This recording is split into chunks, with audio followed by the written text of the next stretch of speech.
Hello students. इस video में बेटा हम क्लास 12 बायोलॉजी की जेनेटिक्स यूनिट का very very important topic transforming principle पढ़ने वाले हैं। ट्रांसफॉर्मिंग प्रिंसिपल फ्रेडरिक ग्रिफिथ ने 1928 में दिया एंड उन्होंने अपना एक्सपेरिमेंट दो ऑर्गेनिजम्स पर कंडक्ट किया, जिनमें से एक मैमल था which was a mice and दूसरा ऑर्गेनिज्म एक बैक्टीरियम था which was Streptococcus pneumonia. And Streptococcus pneumonia mammals के अंदर एक रेस्पिरेटरी डिजीज कॉज करता है which is pneumonia. And we all know that pneumonia is a life threatening disease, infectious disease. So बेटा जब स्ट्रेप्टोकोकस निमोनिया, जिसे हम निमोनोकोकस भी बोलते हैं, स्ट्रेप्टोकोकस निमोनिया को कल्चर प्लेट पर ग्रो कराने पर ये दो टाइप की कॉलोनीज प्रोड्यूस करते हैं। कुछ bacteria smooth shiny colonies produce करते हैं बिकॉज इनके पास कैप्सूल प्रेजेंट होता है। So this is capsule and this capsule is made up of mucus. It means mucus की वजह से इसके अंदर शाइनी अपीयरेंस होती है and mucus is a polysaccharide. So this polysaccharide coat causes the shiny appearance in S strain bacteria. Smooth strain है, capsulated strain है, इसी वजह से इसको हम शॉर्ट में एस स्ट्रेन बोलते हैं। एंड बेटा this strain is virulent in nature. Virulence mean ये इन्फेक्शियस फॉर्म होती है, इन्फेक्शन कॉज करती है। अगर ऑर्गेनिज्म को एस स्ट्रेन से इन्फेक्शन होगा तो डेथ हो सकती है ऑर्गेनिज्म की। अब बेटा जो दूसरी कॉलोनी थी रफ कॉलोनीज, उनके पास कैप्सूल प्रेजेंट नहीं था। It means these colonies are non capsulated और non capsulated strain. Rough strain को हम आर स्ट्रेन भी बोलते हैं शॉर्ट में। एंड बेटा ये नॉन वायरुलेंट होती है। Non virulent means non infectious है। इट मींस जब आर स्ट्रेन से इन्फेक्शन होगा तो ऑर्गेनिज्म की डेथ नहीं होगी। अब बेटा जब ग्रिफिथ ने बहुत सारे एक्सपेरिमेंट्स कराए तो फॉलोइंग रिजल्ट्स मिले। सबसे पहले उन्होंने एस स्ट्रेन को इंजेक्ट किया माइस में। तो एस स्ट्रेन वायरुलेंट फॉर्म है, इन्फेक्शियस फॉर्म है, तो रिजल्ट एक्सपेक्टेड था कि जो चूहे हैं वो मर जाएंगे। यहाँ पर जो रिजल्ट मिला, माइस डाई।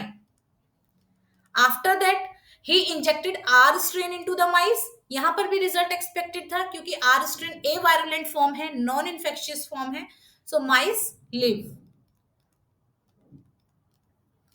नेक्स्ट एक्सपेरिमेंट में बेटा उन्होंने एस स्ट्रेन को हीट किल किया। हीट किल करने से उसकी वायरुलेंसी खत्म हो गई। इट मींस वो नॉन इन्फेक्शियस हो गया, ए वायरुलेंट हो गया। देन इंजेक्ट कराया उन्होंने माइस के अंदर। यहाँ पर भी रिजल्ट एक्सपेक्टेड था। ये ए वायरुलेंट फॉर्म है, इट मींस सारे चूहे जिंदा बचने चाहिए। सो माइस लिव।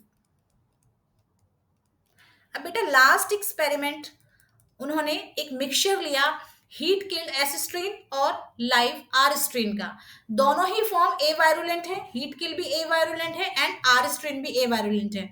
अब इन्होंने जब इसका मिक्सचर चूहे में इंजेक्ट किया तो यहाँ पर जो रिजल्ट था उनको एक्सपेक्टेड था कि सारे चूहे भाई बचने चाहिए क्योंकि दोनों ए वायरुलेंट फॉर्म है।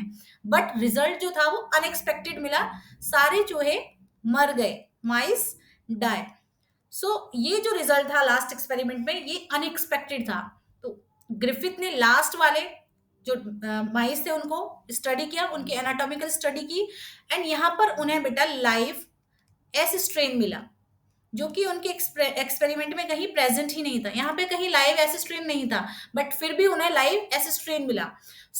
ग्रिफिथ ने कंक्लूजन दिया बेटा कि somehow this live R strain has transformed into live S strain by this heat killed S strain bacteria. It means live R strain का ट्रांसफॉर्मेशन हो गया है, यहाँ पर ट्रांसफॉर्मेशन हुआ है इनटू लाइव एस स्ट्रेन में bye heat killed S strain bacteria, and he called this as transforming principle. So this is transforming principle. बेटा ग्रिफिथ ने कंक्लूड किया कि कुछ genetic material heat killed S strain bacteria से live R strain में transfer हुआ, जिसकी वजह से लाइव आर स्ट्रेन बैक्टीरिया ने कैप्सूल का फॉर्मेशन करके कन्वर्जन कर लिया लाइव एस स्ट्रेन में। This was transforming principle. But बेटा he could not determine the biochemical nature of this genetic material. वो नहीं बता पाए कि ये जेनेटिक मटेरियल एक्चुअल में है क्या, वो डीएनए है, आरएनए है या प्रोटीन है।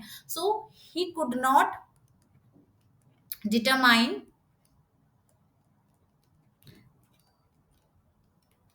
The biochemical nature of genetic material.